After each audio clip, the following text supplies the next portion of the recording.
मैं वही बात कह रहा हूं, मेदी हद्दा कर दी। महामती जी ने सीमांकन कर दिया क्षर का, अक्षर का और परम धाम का।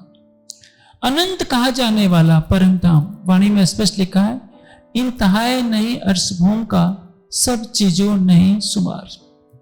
परम धाम कितना लंबा चौड़ा है, इसकी कोई सीमा नहीं है, अनंत से अनंत है।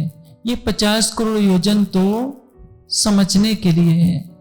वहां के एक कोष में ये सारी सृष्टि समा जाएगी, फिर भी छोटी पड़ जाएगी। आप सोचिए, परम धाम का आकलन संभव ही नहीं। ईश्वरीय सृष्टि के लिए अनंत है, ईश्वरीय सृष्टि के लिए बेहद अनंत है, जीव सृष्टि के लिए हद अनंत है, और परम धाम की ब्रह्म सृष्टि के लिए परम धाम भी अनंत है। लेकिन राज्य ने इस ज्ञान के द्वारा सबका सीमांकन कर दिया कि परम धाम की 8 दिशाओं में 8 सागर है। अब उसको भी सीमा में बांध दिया है। ये कितनी बड़ी कृपा। राज्य अपना दिल आपको दिखा रहे हैं कि देखो, तुम्हारे आनंद के लिए मैंने सब कुछ सीमा में बांध दिया हूं। ये किस तन से होता है? महामती जी के द्वारा। ये पहले चरण का भाव होता है, मेदी हद्दा कर दई। अगला चरण है, घर इमाम बताई राह। परम धाम चलने का मार्ग किसने बताया है? इमाम अर्थात प्राणनाथ जी ने। बुद्ध जी को अस्राफिल विजया अभिनंद इमाम। हिंदू धर्म ग्रंथ में जिसको विजया अभिनंद कहते हैं, विजया अभिनंद का अर्थ क्या होता है? विजय जिसका अभिनंदन करे वह है विजया अभिनंद। और उनके 2 स्वरूप होते हैं। पहला स्वरूप श्री देवचंद जी का और दूसरा स्वरूप श्री प्राणनाथ जी का। श्री प्राणनाथ जी के स्वरूप के साथ निष्कलंक शब्द जुड़ जाता है, क्योंकि उन्होंने वेद के साथ साथ कतेब पक्ष को भी उजागर कर दिया, परम धाम के खिलवत परिक्रमा सागर श्रृंगार का ज्ञान अवतरित किया। इसलिए उस स्वरूप में इतनी पूर्णता है कि कहीं से भी कोई संशय नहीं रह गया, ज्ञान का पूर्ण प्रकाश हो गया। इसलिए इस स्वरूप को विजयाभिनंद बुद्ध निष्कलंक स्वरूप कहते हैं। अवतार शब्द नहीं जोड़ना चाहिए, क्योंकि विजयाभिनंद का अर्थ ही होता है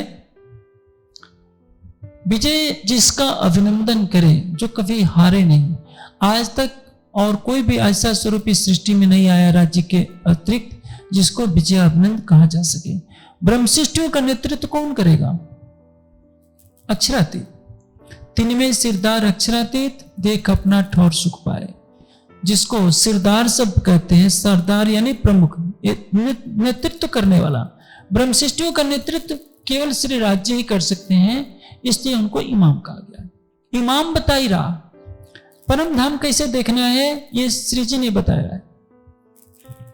आज तक इस सृष्टि में कोई भी योगीराज ऐसा नहीं हुआ जिसने सही मार्ग बताया हो कि परम धाम को कैसे देखा जा सकता है। चारों वेदों में परम धाम को देखने का कोई वर्णन नहीं है। योग दर्शन में तो बिल्कुल नहीं है। योग दर्शन में केवल कहा गया है कि कैवल्य की अवस्था प्राप्त हो जाएगी, चित्त की वासनाओं का क्षय हो जाएगा, तो आपका पुनः जन्म नहीं होगा। बस इतनी बात कही गई है। वेद में जरूर अक्षर ब्रह्म के दर्शन का वर्णन है, मूल अक्षर का नहीं, चतुष्पाद विभूति का। आपकी योग्यता हुई तो अव्याकृत को पार कीजिए, केवल को पार कीजिए, सबलिक को पार कीजिए, स्वस्वरूप तक जाकर के रुक सकते हैं। जीव सृष्टि बेहद में पहुंचने का अधिकार नहीं रखती, किंतु यदि उसने साधना की कसौटी से किसी ब्रह्मनिष्ठ सदगुरु की कृपा पा लिया और ईश्वरीय सृष्टि का मार्ग पा लिया, परम गुहा में प्रवेश करने का, तो वो बेहद मंडल में जाने का अधिकार प्राप्त कर सकती है।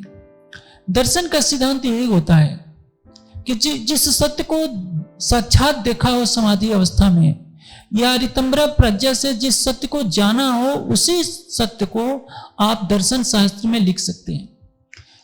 वेद के रहस्य को वेद व्यास जी ने जितना समझा उसको वेदांत में दर्शाया, लेकिन योग दर्शन क्रियात्मक दर्शन है। पतंजल ने इसलिए ब्रह्म के दर्शन का वर्णन नहीं किया, क्योंकि उनका जो कैवल्य पाद है ब्रह्म के साक्षात्कार कराने की योग्यता रखता ही नहीं। जब आप मन चित्त बुद्धि अहंकार से परे हो जाएंगे तो आप कह सकते हैं कि अब हम महाकारण अवस्था में हैं। तुम तीन शरीर तज भय ब्रह्म पायो है पूर्ण ज्ञान वेदांते संतो महंतो। उनको संबोधित करते हुए श्री जी क्या कर रहे हैं, तुम तीन शरीर तज भय ब्रह्म पायो है पूर्ण ज्ञान। तुम स्थूल सूक्ष्म कारण से परे महाकारण में अवस्था में पहुंच गए हो तो तुम समझते हो कि हमने परमात्मा को पा लिया है, लेकिन ये नहीं है। महाकारण में भी अहंकार की ग्रंथि रहती है, थोड़ी सी अस्मिता का भाव रहता है महाकारण में, और अस्मिता का सूक्ष्म बीज रहता है। अहंकार का सूक्ष्म बीज जो अस्मिता है उसका भाव कैवल्य में भी बना रहता है कि मैं हूं। जब वो भी समाप्त हो जाए तो हंस अवस्था आती है, और वो हंस अवस्था के बाद आपको एकादश द्वार परम गुहा में प्रवेश करने का अधिकार मिलता है। इसके पहले नहीं। इसके पहले आगम भाखो मन की परखो सूझे 14 भवन। मृतक को जीवित करो पर घर के न होवे गम। देखिए, मैं रात दिन गला फाड़ूं इस संसार के सामने, सागर श्रृंगार का वर्णन करूं तो कोई बात मेरी सुनने के लिए तैयार नहीं है। यदि मैं कह दूं कि देखिए मैं समाधि में यहीं बैठे बैठे देख रहा हूं कि कलकत्ता की उस सड़क पर कितने नंबर की गाड़ी जा रही है, एक व्यक्ति वहां खड़ा हो और कह देगा कि बिल्कुल सही है, देखिए मेरे से मिलने के लिए लाइन लग जाएगी। कोई मुर्दे को जिंदा कर दीजिए, देखिए दुनिया सब कहेगी कि इनसे जैसा तो आज तक कोई नहीं हुआ जो मुर्दे को जिंदा कर दे। लेकिन श्री जी क्या कहते हैं, आगम भाखो, भविष्य की सारी बातें बता दो, भूत भविष्य वर्तमान तीनों बता दो। मन की परखो, किसी के मन की बात जान जाने करो, हजारों किलोमीटर दूर बैठे बैठे। सूझे 14 भवन, आपकी अंतर्दृष्टि इतनी खुल जाए कि सारा ब्रह्मांड दिखने लगे। मरे हुए को जिंदा कर दीजिए, पर ये नहीं बता सकते कि घर जाने का मार्ग क्या है, हमारा घर कहाँ है। सुंदर साथ यदि चितवनी के मार्ग पर चला होता तो हमारे समाज का इतिहास बहुत गौरवमयी होता। आप हिमालय में बड़े बड़े योगियों के पास जाइए, जो वो साधना का मार्ग दिखाते हैं उसको देखकर के आपको हंसी आएगी कि इनकी पहुंच कहां तक है। हमारे बीच में कमल जी बैठे हैं, एक बार हिमाचल में मुझे एक योगी के पास ले गए। कुछ दिन मैं ठहरा था, केवल आग्रह था कि कुछ दिन हमें यहाँ साधना करने दीजिए, तो उन्होंने सीधे मना कर दिया। वो अपने शिष्यों से घिरे हुए थे, अपनी महिमा गाते जा रहे थे कि मुझको लेने के लिए तो सीधे हेलीकॉप्टर आता है दिल्ली से, क्या क्या अपनी महिमा गा रहे थे। उनका सारा ज्ञान कहाँ तक सीमित है, महातत्व तक, मोह सागर भी नहीं, केवल निराकार तक का।